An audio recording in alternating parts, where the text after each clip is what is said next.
bulan mengandung, dengan tabah seorang ibu harus menanggung beban. Demikian juga dengan penuh sukacita sekalipun harus melewati proses melahirkan anak-anak di antara mati atau hidup. Tetapi ketika anak-anak itu terlahir, betapa bahagia hatinya. Sekalipun ia harus menahan derita, sekalipun dia harus menahan pedih dan tangisan untuk mendampingi anak-anaknya, untuk membesarkan anak-anaknya, ia berusaha untuk tetap tegar menjalani hidup ini. Luar biasa. Oleh karena itu hari ini mewakili kami sebagai kaum laki-laki mengucapkan selamat Hari Ibu. Saya ingin mengatakan kepada kita sebagai anak-anak, hormatilah orang tuamu, hormatilah ibu. Apalagi sebagai anak laki-laki, jangan engkau menganggap engkau laki-laki lalu menganggap ibumu perempuan yang lemah, lalu engkau berbuat sewenang-wenang dalam hidup. Siapapun kita harus menghormati orang tua kita, ayah kita, ibu kita,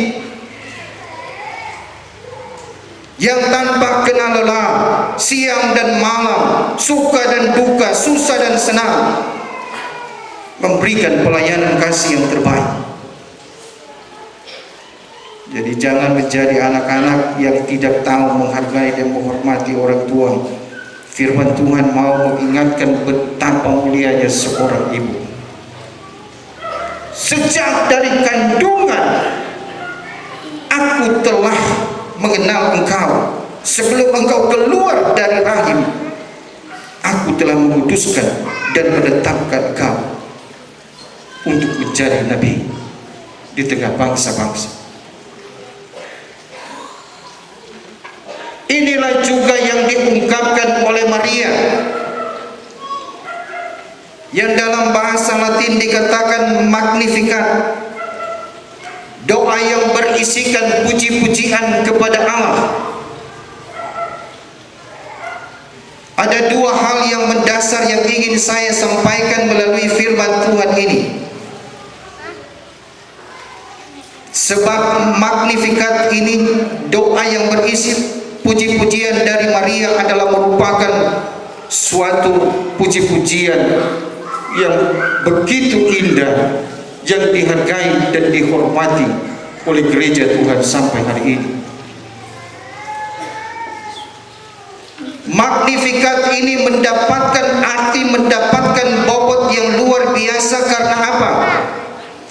Karena latar belakang dari Magnificat ini yang dialami oleh Maria berbeda dengan puji-pujian misalnya yang dilakukan oleh Hana, sebagaimana yang diceritakan dalam kitab 1 Samuel pasal 2 ayat 1 sampai 10, ataupun berbeda dengan puji-pujian yang diungkapkan oleh Sakaria dalam kitab Injil Lukas pasal 1 ayat 68 sampai 75.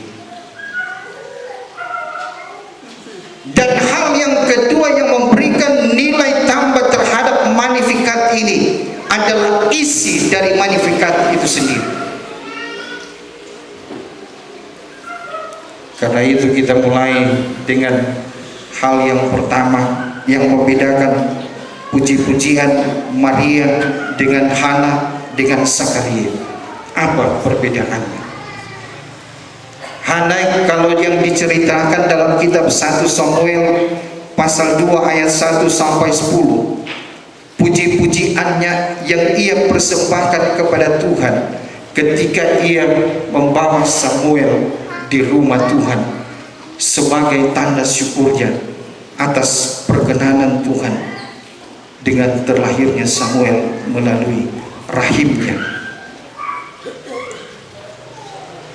Karena Hana dianggap mandul,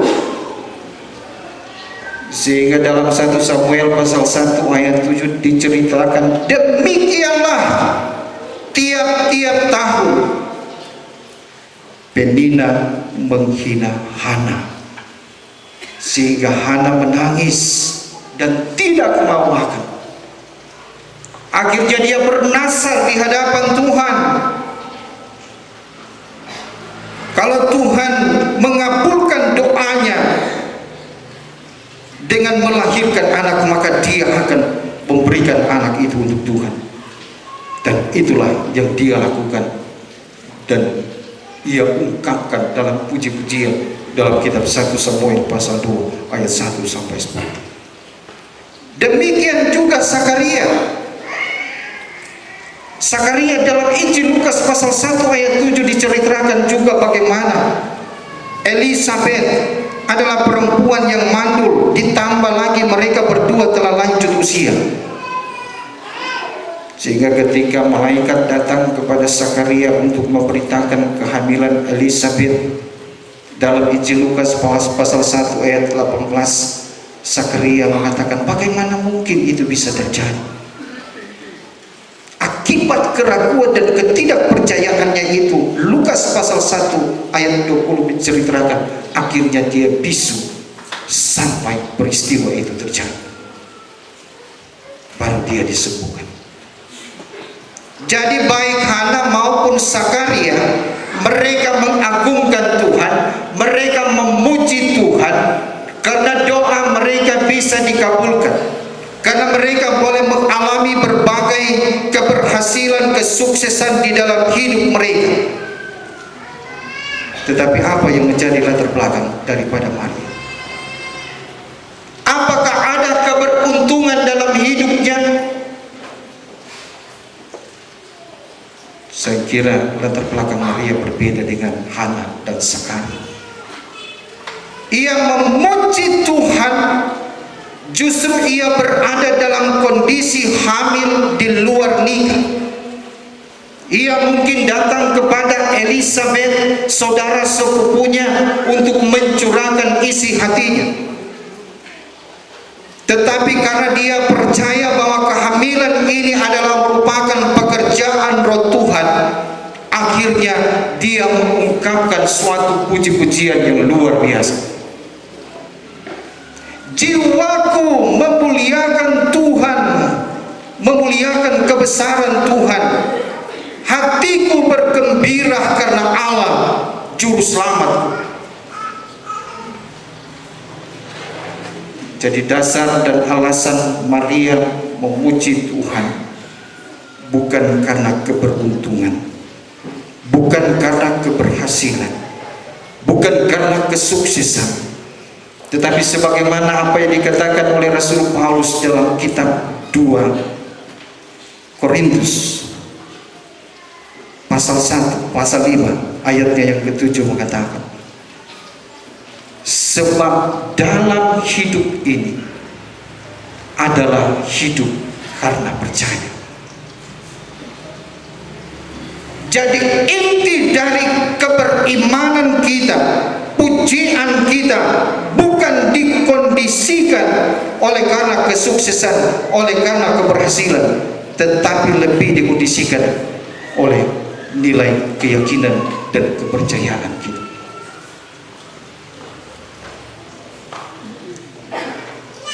Dan itulah yang harus kita teladani bagi Maria. Dan saya kira kita pun juga begitu yakin. Kita kadang-kala begitu bangga untuk mengatakan, hendaklah semua orang yang percaya boleh memuji Tuhan dalam segala hal, baik suka maupun duka. Tetapi apakah dalam realitas seperti itu? Dan justru Maria ingin memberikan suatu landasan berpijak bagi kita sebagai orang yang percaya, apalagi sebagai calon Yesus. Baik atau tidak baik waktunya, kita harus siap untuk memberitakan Injil. Kita tidak akan kalah, sekalipun dunia mungkin menghina kita, sebagaimana apa yang dialami oleh Maria. sekalipun dunia harus memfitnah dia, tetapi tidak akan mempengaruhi sukacitanya, karena Allah adalah juru selamat. Sehingga dia mengatakan, segala keturunan akan mengatakan, aku berbahagia, karena dia percaya terhadap pekerjaan Tuhan. Jadi landasan berpijak kita sebagai orang Kristen adalah memegang teguh terhadap nilai kepercayaan kita. Jangan kita goyah. Jangan kita hanya memuji Tuhan, dan jangan kita hanya menyukai di saat kondisi-kondisi yang memberikan kegembiraan, kesukacitaan oleh karena keberhasilan dan kesuksesan. Tetapi kita pun harus siap untuk memuliakan Tuhan di saat kita harus berada di dalam tantangan dan pergumulan yang besar dan berat sekali. Kita tidak akan mundur. Kita tidak akan pernah berubah dan diubah oleh apapun juga terhadap komitmen iman kita. Ketika kita mengaku percaya kepada Tuhan, ketika kita membuat komitmen di hadapan Tuhan untuk menjalankan tugas dan tanggung jawab sebagai calon pelayan khusus Pena Tuhan Simas, maka komitmen itu tidak akan pernah berubah dan diubah oleh kondisi apapun juga. Tidak gampang memang, tetapi Maria telah memberikan bahwa itu bukan sesuatu yang jauh dari kenyataan. Di dalam Tuhan melalui Maria ingin mengingatkan bahwa di dalam pekerjaan Roh Tuhan kita akan dimampukan, sehingga kita boleh bersukacita sama seperti Maria. Jiwaku memuliakan kebesaran Tuhan, hatiku bergembira karena Allah Juru Selamat. Itu luar biasa. Hal yang kedua yang ingin ditonjolkan oleh firman Tuhan ini tentang Magnificat, tentang doa yang berisi puji-pujian dari Maria. Karl Marx sebagai seorang filsuf, dia pernah mengkritisi terhadap gereja Tuhan. Dia sempat mengkritik terhadap agama-agama, sehingga dia pernah mengucapkan bahwa agama itu adalah candu bagi manusia. Agama adalah opium bagi manusia. Saya kira kritikan ini ada benarnya, karena memang di zaman Karl Marx, gereja Tuhan tidak pernah menunjukkan kepeduliannya bagi orang-orang yang rendah, bagi orang-orang yang miskin dan apa-apa. Gereja Tuhan hanya memberitakan tentang kerajaan surga, kerajaan yang jauh dari kehidupan yang nyata. Padahal ada sekian banyak orang-orang Kristen yang harus menderita sengsara oleh karena praktek ketidakadilan yang terjadi. Tidak salah Karl Marx mengkritik terhadap gereja, tetapi tidak berarti bahwa gereja tidak memiliki pijakan yang jelas dalam firman Tuhan. Firman Tuhan juga adalah firman yang berpijak pada realitas hidup daripada manusia itu sendiri. Sehingga Stanley Jones pernah berkata bahwa Magnificat, doa yang berisi puji-pujian dari Maria, adalah paling besar, paling penting, paling revolusioner di dalam dunia ini.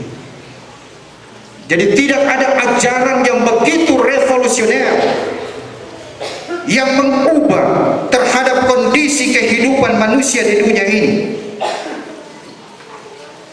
Ada 3 hal yang ingin ditunjukkan, perubahan yang mendasar yang ingin disampaikan oleh firman Tuhan. Dalam ayat yang ke-51 dikatakan bahwa ia akan mencerai-beraikan orang-orang yang congkak hatinya. Ini adalah suatu gerakan perubahan moral menjadi orang yang congkak hati akan dicerai-beraikan. Ada orang mengatakan bahwa kekristenan adalah kematian, kecongkakan. Ada cerita seorang pemuda, dia mencintai seorang gadis, tetapi bersamaan dengan itu ia adalah juga seorang pencopet uang. Ia begitu lihai, ia begitu licik sehingga tidak pernah ditangkap. Pada saat dia mencopet dompet seorang ibu, tidak beberapa jauh dari apa yang ia lakukan, ia melihat gadisnya yang tersenyum kepadanya. Gadisnya tidak sempat melihat apa yang ia lakukan, tetapi selesai dia mencopet dan dia melihat gadis yang ia cintai, betapa hancurnya hatinya. Dia berkata di dalam hati, dia tidak layak untuk mencintai seorang gadis yang tulus dan murni cintanya terhadap aku sebagai seorang pencuri.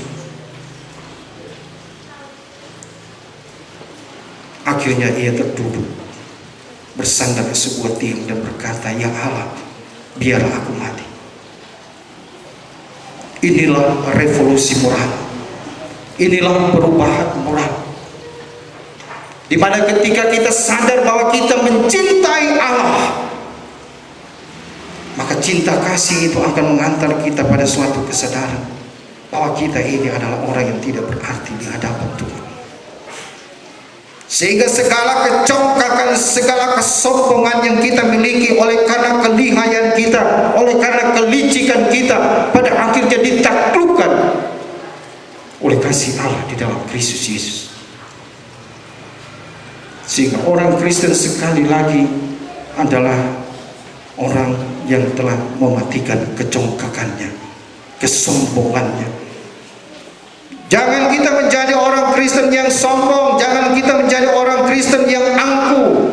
Apalagi ketika kita dipercayakan menjadi seorang pelayan khusus, kita bukanlah Tuhan yang kecil di dunia ini. Kita harus mematahkan segala kecongkakan dan kesombongan kita. Kita hanya mau melihat Yesus yang kita cintai dan kasihi, karena Dia adalah Allah Juru Selamat. Perubahan yang kedua yang ingin disampaikan oleh firman Tuhan dalam ayat 52 dikatakan bahwa Aku akan menurunkan orang-orang yang berkuasa dan meninggikan orang-orang yang rendah. Inilah revolusi sosial. Allah mengubah terhadap tatanan sosial.